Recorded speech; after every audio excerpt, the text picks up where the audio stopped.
woodcraft, helping you make woodwork.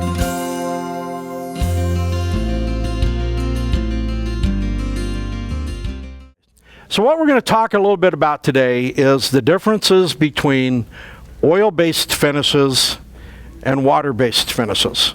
Okay? How many people have used both?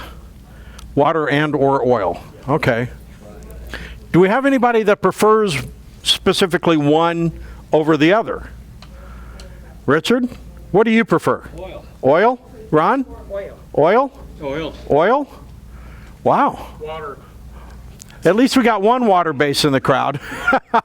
Yes, sir. Well, my experience is with oil, but I'd like to go to water because of the fumes and that type of thing. Uh-huh. Very good. Very good. If you get some information about that. Yep. And that is one of the things that we're going to talk about today. What I'm here for. Is the difference in the fumes. Yes. There is a lot of difference. A lot of difference. But there's a lot of things that that you may or may not be aware of with some of the water-based stuff. And today's presentation is going to be a real basic information. We're not going to, I'm not going to bring out lots of boards and apply finishes and so on and so forth, because then you have too much drying time and all that kind of thing. So we're just going to talk about the different types of finishes. Everybody knows how to put on a finish, right?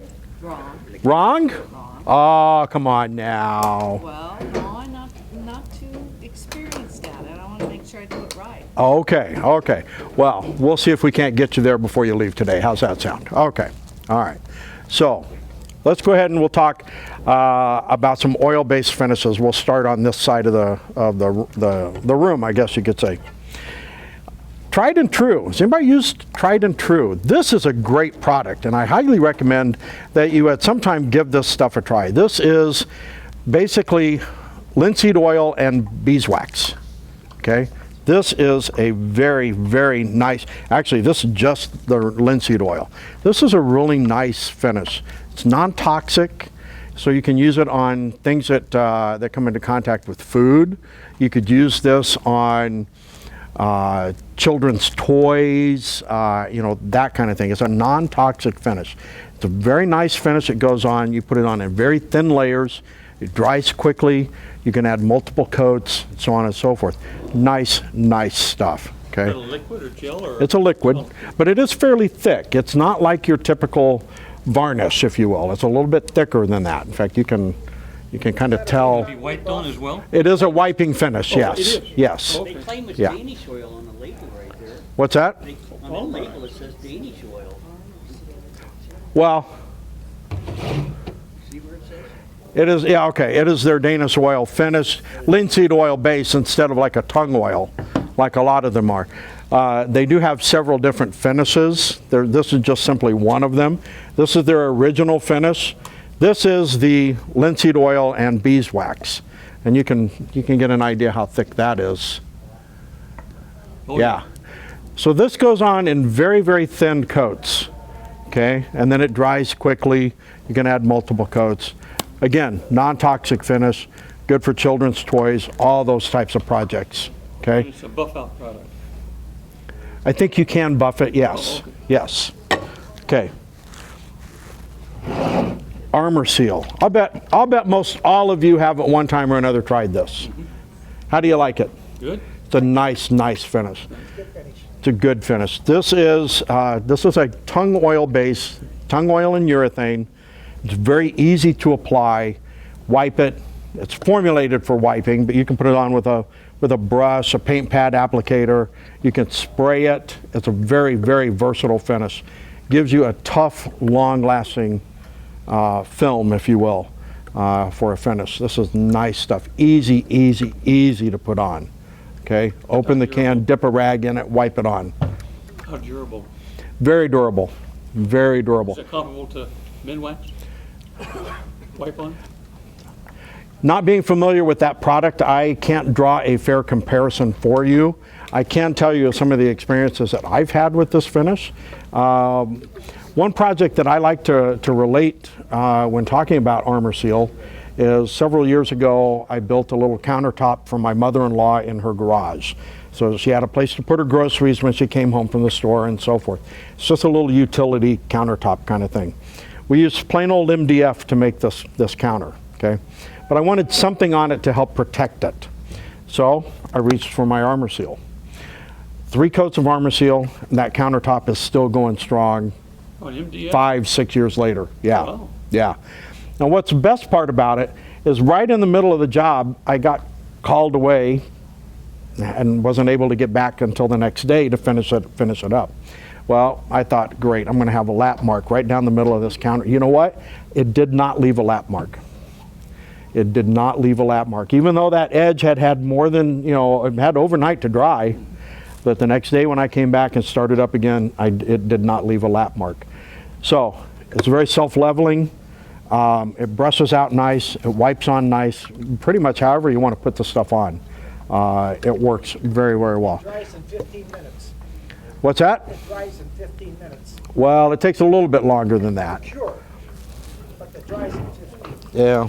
We put it on this morning about 7:30, 8 o'clock, and we buffed it just before we came here. Came out like glass. Okay, well, there you go.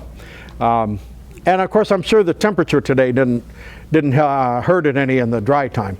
You can, in most circumstances, in ideal conditions, and quite frankly, ideal conditions for finishes is 70 degrees Fahrenheit, 70% humidity.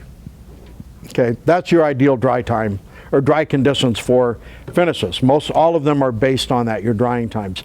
They'll say anywhere from 4 to 6 hours for a coat of this to dry, under ideal conditions, okay?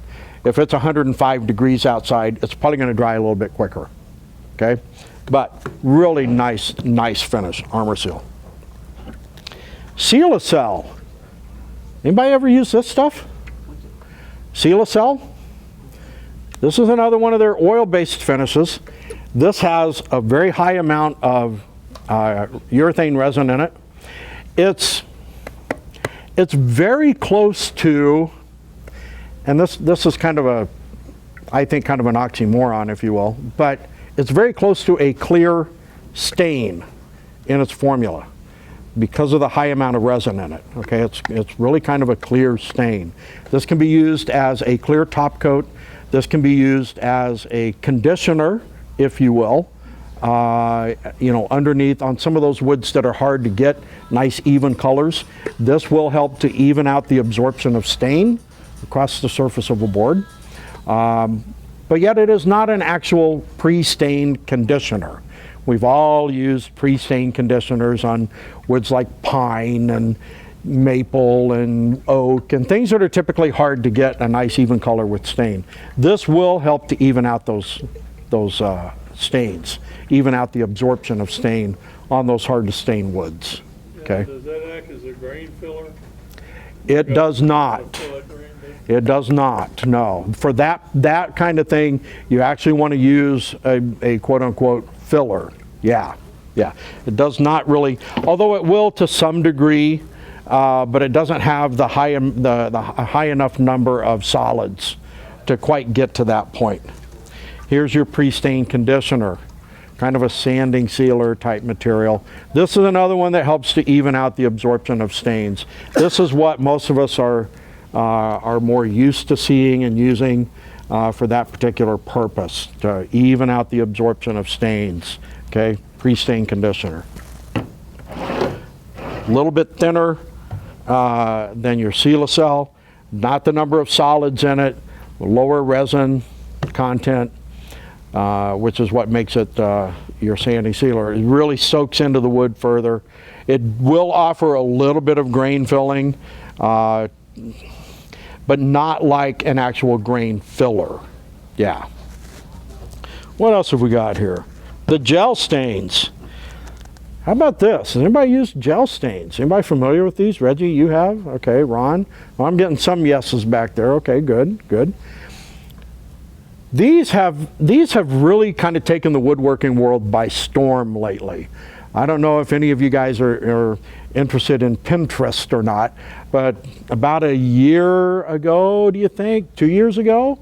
Somewhere in there was a big article on Pinterest about somebody discovered using gel stain over an existing finish. They published that article or whatever you call it on Pinterest. I don't know. I don't even know what Pinterest is other than the name. But they published this article on Pinterest, and people started looking at it, and it just went crazy. It just went crazy, especially with this color called Java. People were redoing bathroom vanities and kitchen cabinets, and I mean, they were doing all kinds of cool stuff with this. But they're putting it on over an existing finish.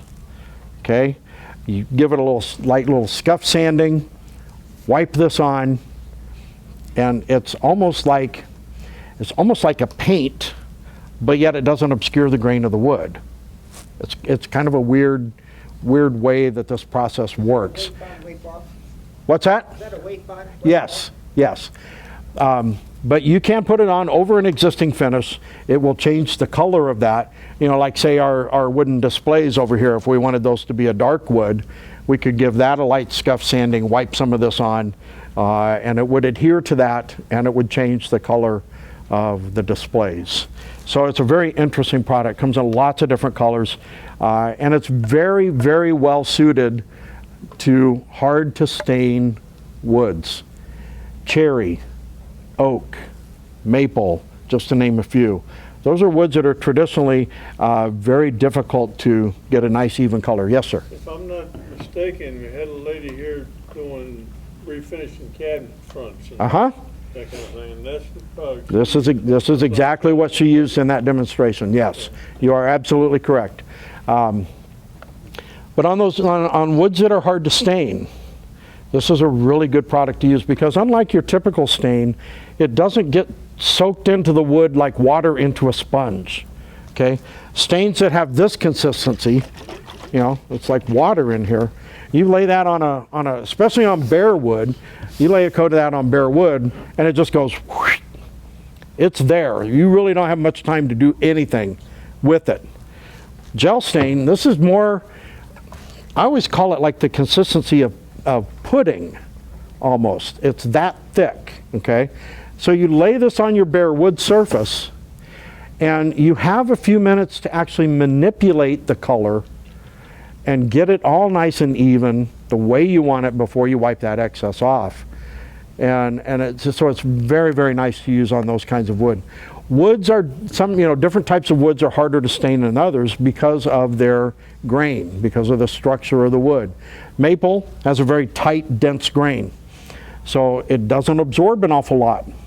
Oak, on the other hand, nice wide open pores, big grain features to it. So you wipe some stain on that, especially this kind. You've got blotches, dark spots, light spots, all manner of things. How do you get rid of those? That's a very good question. You get rid of those by using a pre-stain conditioner to help even out the absorption of the stain, and by using a gel stain instead. Okay? Gel stain, okay. Yeah. On my table I'm doing it, I already stained it with min wax, and I can see some variations. It's oak. Mm-hmm. Now I'm ready to move on to the finish. Okay. Those are going to show up, aren't they? Uh-huh. They certainly will. They certainly will. Are they fairly noticeable differences in color? Only because I'm anal and type A. Okay. So you'll always know that they're there.